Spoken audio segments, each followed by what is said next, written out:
Maswerteng gabi po mga ka-STL. Narito na po ang resulta ng STL Muntinlupa para sa araw na to, 3rd of February 6, 2026. Araw ng Biyernes. Naway ang mga natayaan nyo pong mga numero kanina ay manalo nawa ngayong gabing ito, 9 PM. Kaya't kunin nyo na po ang inyong mga ticket. Narito na po ang resulta. Ang mga numerong nanalo sa STL Muntinlupa ngayong gabing ito, February 6, 2026.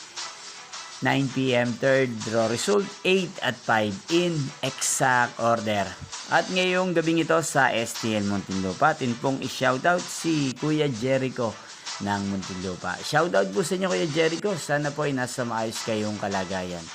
Inyo pong napanood ang resulta ng STL Muntinlupa. Maraming salamat po sa patuloy niyo pong pagsuporta sa aking channel. Magkita-kita pong muli tayo bukas ng alas 11 ng umaga. Thank you for watching.